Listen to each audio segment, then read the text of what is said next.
Hi, my name is Miranda. I'm a non-binary lesbian, and I'm going to talk about my upbringing in Jehovah's Witnesses. Hello, my name is Oliver and I'm a trans guy who makes videos about LGBTQIA+ people where they get to talk about anything that they want that somehow relates to them being queer.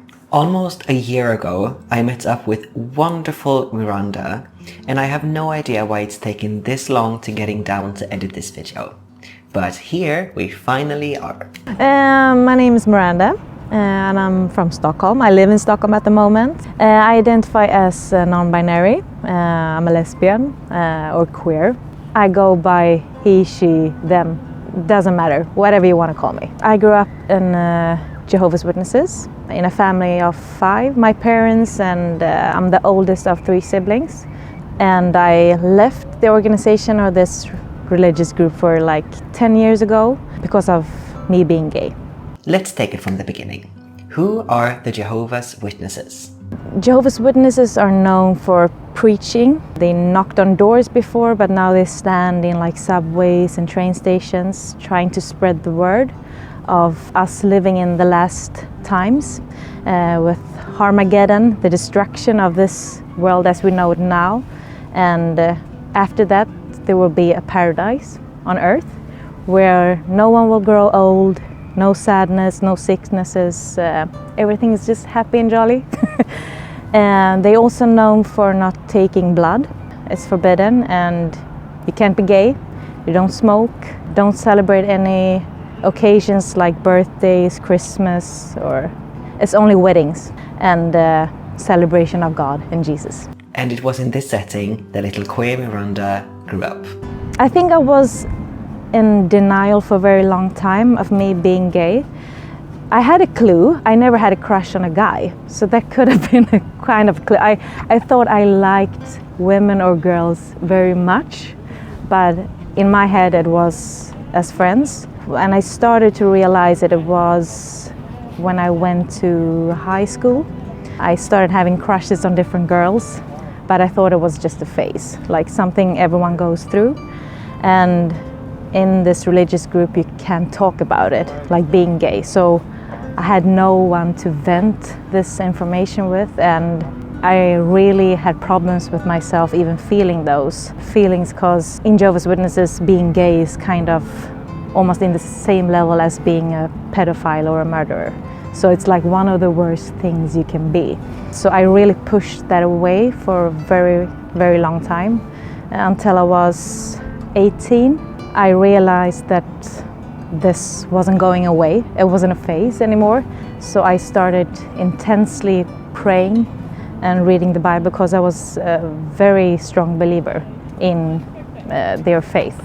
And I was really like an example for other people in the organization. I was like taken up on stage in front of 10,000s of people for being like, I should do like Miranda does. So it was very a lot of pressure, and my family was very prominent and like forward in the religion. So it wasn't an easy thing to process. And it took about 5 years for me to process and realize that it's not going away. No one is helping me. God is not answering my prayers. So I took the decision to leave the religious group. So it wasn't like any crush or anything. It was more like, okay, I'm not being myself, so I have 2 choices. Either I stay in this group and serve God and like just ignore myself, and I would become like a robot eventually, just praying and just doing what everyone else wanted me to do. Or I could listen to myself, and that would have its consequences. When you leave Jehovah's Witnesses, you kicked out, disfellowshipped it's called. So you can't have any contact with anyone, not your family, and no friends, no one I grew up with. But I could be myself and follow my heart's desire instead. Yeah, and that's what I chose to do at 24 years of age. This wasn't easy for Miranda. It was a very hard process, because I left the organization, but in some way I was mentally still in it. So physically I was out, But in my mind, I hated myself. I had a lot of problems with self-hatred in the beginning. I couldn't even look in the mirror for the first year. That was the first thing I had to take care of. I lived with my best friend at the time. She's still my best friend, but we lived together, and she was like, you can't just carry on like this.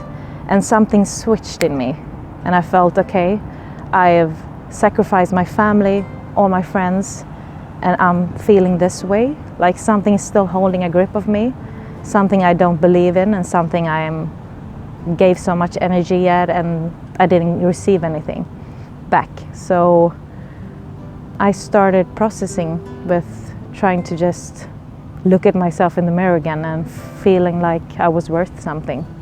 It affected me in a lot of ways, but the thing it affected me most with was relationships, especially not just to others and like romantic relationships, but the most my relationship to myself. I had problems like accepting I was gay. Being non-binary, that was even harder, like, okay, am I trans or what's going on here? So there were a lot of things to process because you have to find yourself all over again. I was like a blank sheet of paper. Like, what do I like? Who do I want to vote for in political situations? What kind of music do I like? Because it's so strict. Whatever you feel is what the Bible says you should feel or you should think. So when my first birthday was at 25, so I put a number 1 on the cake, like my first birthday. So that is really symbolic. It's like a symbol for how it is to find yourself all over again on your own. This was, of course, a long process, but there are a few specific memories that Miranda remember. Well, I had long hair before. I never colored it, and I had like dresses and skirts when I was growing up, because that's what you're supposed to wear as a woman. One day I went to the hairdresser. She cut my hair short and made it black, and I had purple up front. And I had like a leather jacket and Dr. Martens boots, and I came home to my friends, and my friends were like, wow, this is you. And then I felt, okay, I found my style, like, yeah. So that was one moment actually. And going out partying at a gay club was definitely one moment. My first kiss with a girl at the Brazilian carnival in Rio. Yeah. I had a few moments, yeah, where I felt this is me. I'm home now. So what's the best thing about having found yourself as a non-binary person? I think the best thing of being non-binary is the freedom in myself. Like, I can be feminine, masculine, both, nothing, and I feel like I own both of them in my own way. It's like a beautiful bird flying, and no one can cage it in anymore. Miranda has also made a journey with their faith after leaving Jehovah's Witnesses. After I left Jehovah's Witnesses, I was really disappointed in God.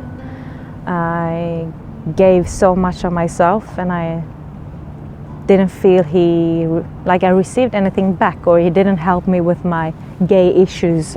So I became an atheist. I was really against religion, God, Bible. I never opened it up again for 8 years. And then the pandemic came, and I realized when you get that time in isolation, in a way, you can really start analyzing your life and where I was heading. And it felt very superficial, my life, like it was only social media and like likes and comments and going out looking good. And I felt like I was empty on the inside.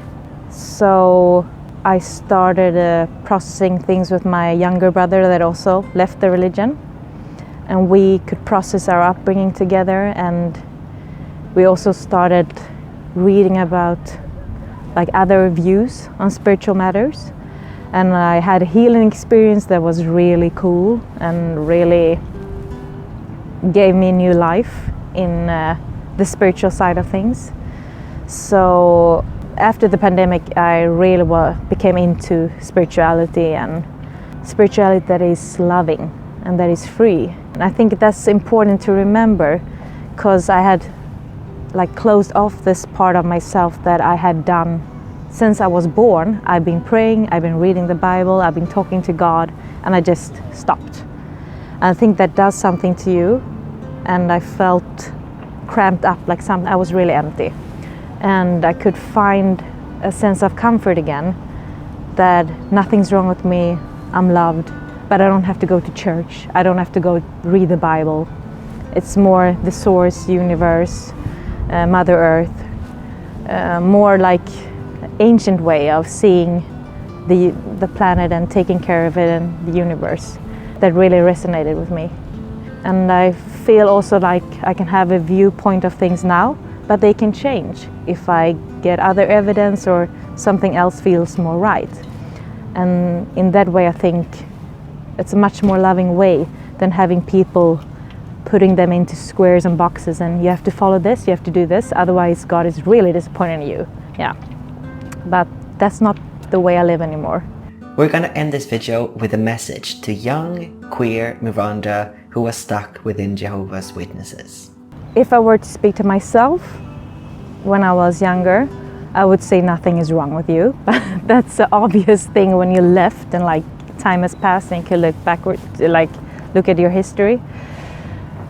I think many religions, especially Christian religions, or at least in my religion, they said, don't listen to your heart, don't put your heart in the driver's seat, because that is treacherous. Your heart is treacherous and your heart's desires are wrong. I would say the opposite. Your heart is your God. Your heart is the driver. Your heart is supposed to sit in the driver's seat because it's going to lead you on the right way and your right path in life. It's going to guide you. So don't trust anyone else, trust your heart. Yeah.